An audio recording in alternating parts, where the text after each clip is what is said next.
Over last 50 years, Bangladesh-USA relationship enjoyed an enormous progress with mutual respect and cooperation.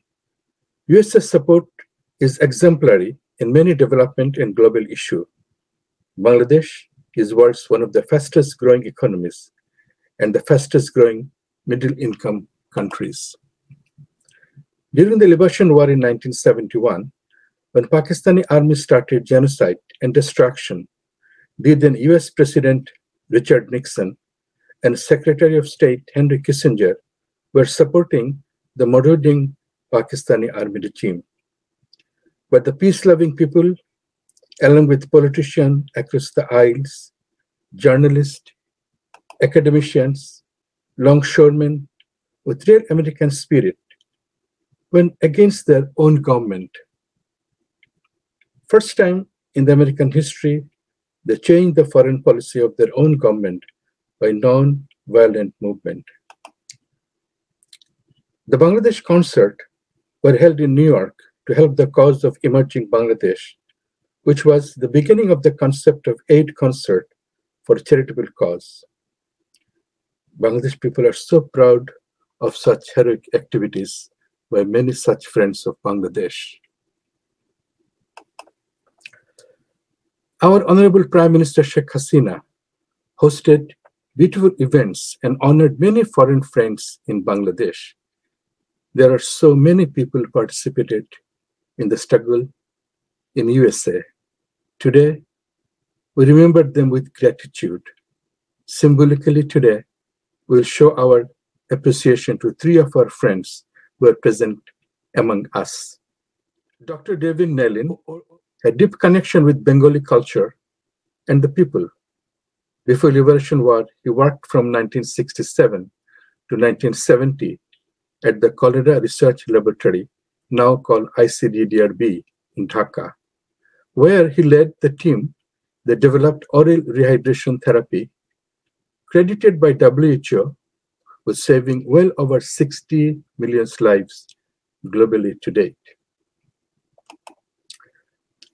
Following the March 25, 1971 massacre, Dr. Nellin co-founded Bangladesh Information Center, BDIC, in Washington, D.C., which coordinated U.S. congressional lobbying to stop arms shipment to Pakistan and support Bangladesh independence. The BDIC worked closely with Bangladesh patriots who had resigned from the Pakistani embassy in Washington in protest against the 1971 atrocities. After the liberation, BDIC lobbied Congress for recognition and aid for the newly independent nation. The BDIC archives have been preserved at the Widener Library at Harvard University and are available to scholars. A new book by Sam Jaffe titled An Internal Matter has documented American grassroots efforts on behalf of Bangladesh during the independence struggle. Returning to Bangladesh on January 2, 1972, Dr. Nellin was present at Tejgah Airport on January 10, when Bangabandhu Sheikh Mujibur Rahman returned to Dhaka. He met Sheikh Mujib later at Banga Bhavan and presented him with a compilation of BDIC documents. He is the recipient of the Friends of Bangladesh War honor from Sheikh Hasina, in addition to recognition from numerous US Bangladeshi organizations. David Weisbrod. In 1971, he was a 24-year-old graduate student, having returned from a 2-year stint as a Peace Corps volunteer in Nepal. While in graduate school, he had written a series of editorials criticizing American policy towards Pakistan. These editorials captured the attention of Bangladesh Information Center, which at that time was looking for a full-time staff to lead the lobbying initiative on Capitol Hill. When approached, he dropped out of the graduate school to join as the co-head of the center. The struggle of the Bengalis against Pakistan oppression struck him as a rare moral issue that called him to action. Kaiser Zaman, a Bengali refugee with experience in relief work during Cyclone Bhola, became co-head with him. They worked very well together and were effective team. He focused squarely on the lobbying campaign, presenting moral, political, humanitarian perspective as to why a change in US foreign policy is America's best interest. In addition to Kaiser and him, approximately 15 regular volunteers and a broader network of dozens of semi-regular volunteers from pro-Bangladesh organizations around the country worked to support the center's lobbying program. The heart of the campaign was to promote the passage of the Saxby Church Amendment to the Foreign Assistance Act, whose aim was to curtail economic and military aid to Pakistan. Their approach was bipartisan, and again, they're fortunate that both Republican and Democratic senators and congressmen were responsive to the message. In the end, the lobbying efforts were successful. Saxby Church was adopted in the Senate, and together with the Gallagher Amendment in the House of Representatives, the Foreign Assistance Act was amended and signed into law by President Richard Nixon. For his part, the work was incredibly inspiring. Each day for him was a good day when Bangladesh was recognized as an independent nation in April 1972.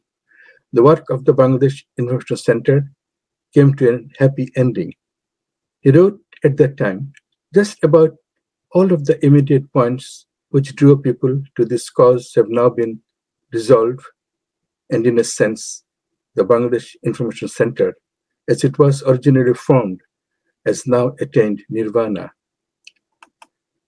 After independence, he was selected by the International Rescue Committee to be its representative in Dhaka, where he served with pride, knowing that the future of Bangladesh was now in the hands of its people, and that a new and more promising chapter in the relationship between Bangladesh and USA could now unfold. Thank you. Leo Levin.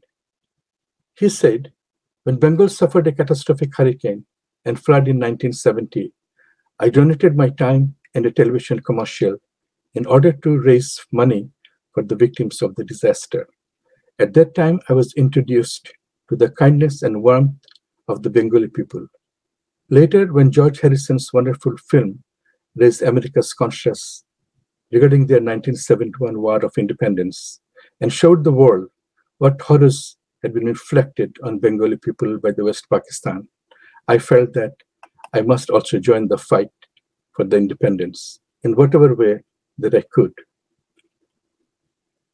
I suspended my regular filmmaking business and decided to produce, direct, and photograph a film that would raise money and awareness regarding the fierce war and the plight of millions of refugees that had left East Bengal for safety in India.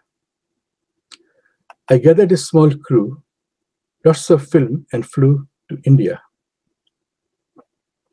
Once there, we connected with a wonderful group of patriotic musicians led by Benur Rahman that wished to tour the many refugee camps and try to bring hope and solace to the battered survivors who had fled the Pakistani onslaught. We transported them for weeks and eventually took the troop across the river into the land that was to become Bangladesh. There they entertained Mukti Bahini and had first-time look what these valiant soldiers were up against. I went out on patrols with the fighters and tried as best I could to record their determination and bravery. It was not pretty. After 8 weeks, I felt that I had almost collected enough material for a film, but I was anxious to ride with the troops into Dhaka on a final day of the victory. However, I ran afoul of Madame Gandhi, who was spreading her own contribution to the war effort. She did not want any Americans around, especially since my country was arming and aiding the other side of the battle. She locked my crew and I up for a few days and then banished us from her country.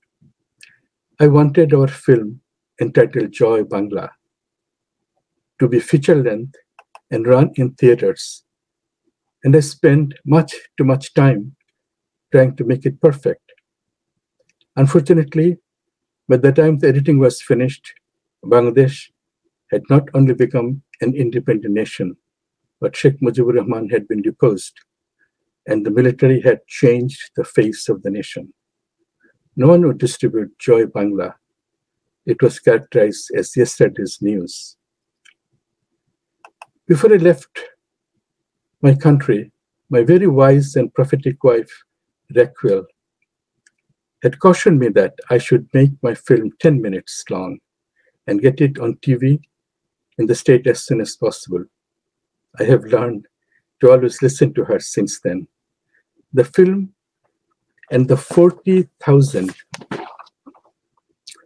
feet of footage that went into making Joy Bangla lived in tin cans in my basement for over 20 years, until Tariq and Catherine Masood found me. They convinced me to give them all that I had done so that they might make their own version of Bangladesh War of Independence and recall the nation's moment of greatness and what freedom and independence had meant. They charmed me completely, and I gave them every bit of film, sound, and still photos that I had. They worked assiduously for almost 5 years and crafted their wonderful film, Muktir Gaan. I could not have been prouder of my relationship with these two brilliant filmmakers who became my dearest friends. How the two finally brought so much of my imagery and their wisdom and commentary to the people all over the world never ceases to impress me. I always felt Tariq was like younger brother and Catherine, the sister that I never had. My heart breaks each time I think of how such a great human being as Tariq had his life cut so short. Catherine, however, carries on their work and nurtures their son, who will someday perhaps carry on their tradition of humanism and artistry. I consider my connection to the people of Bangladesh stronger today than it has ever been. And as an American, I feel blessed to have become joined with and honored by such a great Indian people, their country, their culture, and their warmth. Thank you.